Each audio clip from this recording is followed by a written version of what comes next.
C'est sérieux? Tu ne vas pas croire ce qui m'est arrivé. Non, vraiment pas. Et si quelqu'un m'avait dit que ce serait comme ça, je n'y aurais pas cru. Mais tout à coup, j'étais là, à ce moment-là, sans échappatoire. J'étais seul à la maison. C'était une fin d'après-midi comme les autres à Lyon, avec les rues calmes et la lumière douce entrant par la fenêtre. Mais à l'intérieur de moi, je sentais que quelque chose était sur le point de se produire. Et puis, tout a été brisé d'une manière que je n'aurais jamais pu prévoir. J'étais dans une position vulnérable, quelque chose que je ne faisais que lorsque j'étais sûr que personne ne me verrait. Le silence de la maison rendait tout plus intense, comme si l'air lui-même attendait quelque chose. J'étais dans le grenier, entouré de vieux cartons poussiéreux, un endroit où je me réfugiais parfois pour fouiller dans les souvenirs. Ce jour-là, j'avais trouvé une boîte que je n'avais jamais vue auparavant, cachée sous une pile de vêtements oubliés. À l'intérieur, il y avait des lettres, des photos et un journal intime. Les pages jaunies portaient l'écriture de ma mère, décédée 10 ans plus tôt. Je m'étais assise, accroupie, absorbée par ces mots, lorsque j'entendis un bruit. Un simple bruit de porte qui s'ouvre. Au début, je pensais que c'était juste le vent ou une distraction quelconque. Mais le bruit se rapprochait, les pas se rapprochaient, jusqu'à ce que la porte s'ouvre complètement. Et là, il était là. Thomas, mon fils. Je suis resté complètement paralysé. Mon corps n'a pas répondu. J'ai essayé de réagir, de cacher les lettres, de me lever, mais il avait déjà vu tout ce qu'il fallait. Il n'était plus dehors, il était là, à la porte, me regardant avec un regard que je ne savais pas déchiffrer. Je n'arrivais pas à croire ce qui se passait. Il a vu. Il a tout vu. Moi, sans rien, là, accroupi, entouré de secrets qui ne m'appartenaient pas entièrement. Il n'y avait plus de retour, plus d'excuses, juste le poids du moment, trop lourd pour être ignoré. Thomas est resté là, comme s'il était plongé dans une sorte de transe. Son expression n'était ni de la honte ni de la colère. C'était comme s'il absorbait quelque chose qu'il n'était pas sûr de vouloir comprendre. Je me suis senti comme si j'étais en dehors de moi-même, comme si le temps s'était arrêté. Tout ce que je voulais à cet instant, c'était qu'il regarde de l'autre côté et s'enfuit en courant. Mais il n'a pas fait ça. Il est resté. Je crois que tout ce que j'ai pu faire, c'était essayer de couvrir ce qui ne pouvait pas l'être. Les lettres éparpillées, les photos d'une femme que je ne reconnaissais pas, les mots d'amour écrits à un inconnu. Son regard ne s'est pas détourné. Il me regardait avec un étrange calme, presque déroutant. Il n'y avait ni colère ni jugement, mais le silence, c'était comme un couteau. La tension était tellement palpable que j'avais presque l'impression de pouvoir la toucher. Je savais qu'il ne partirait pas d'ici. Et sans un mot, la scène entre nous deux s'étirait. J'étais sans réponse, et lui, apparemment sans réaction. Puis, ce qu'il a fait ensuite m'a glacé. Au lieu de courir, au lieu de s'éloigner, il a fait un pas en avant.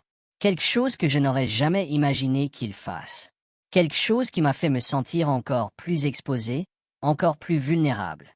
Et puis, il a parlé, et ses paroles ont tout changé. « Je ne savais pas que tu étais comme ça, maman », a-t-il dit avec un calme qui m'a coupé le souffle. Je ne savais pas quoi répondre, mais il ne s'est pas arrêté là.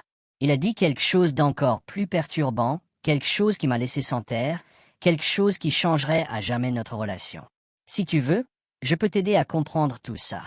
Ces mots résonnaient dans ma tête comme une cloche qu'on n'arrive pas à arrêter. Il me regardait, ses yeux fixés sur moi, comme s'il attendait une réaction. Mais je n'avais aucune idée de ce que je devais faire. Mon cœur battait si fort que j'avais l'impression qu'il allait exploser. « Si tu veux, je te laisse jouer avec ces mots », avait-il dit, et cela me hantait. Il avait dit ça aussi naturellement que s'il me parlait du temps. Il n'y avait aucune colère dans sa voix, pas de jugement non plus, juste une curiosité étrange. C'était presque comme s'il n'avait jamais vu le monde sous cet angle, mais qu'il voulait comprendre ce qu'il venait de découvrir. Je n'avais pas bougé. Je restais là, le regard fixé sur lui, mes mains tremblantes à la recherche d'un moyen de tout réparer. Mais rien n'était réparable. Aucun mot ne semblait juste.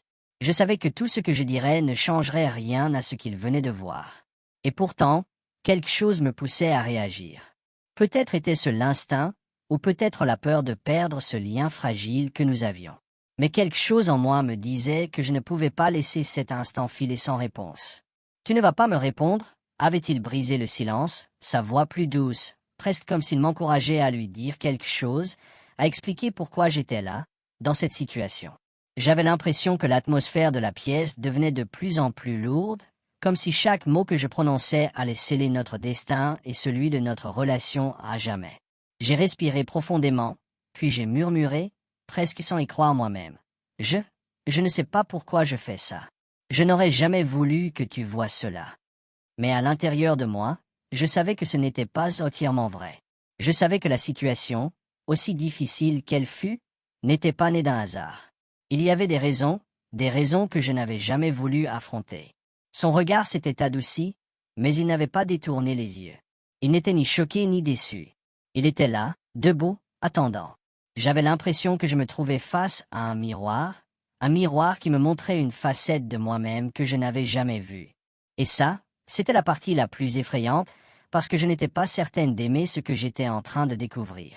Tu veux savoir la vérité, n'est-ce pas? Sa voix était calme, presque trop calme. Il n'y avait pas de jugement, pas de colère, juste une profonde curiosité, comme si tout ce qu'il voulait, c'était comprendre.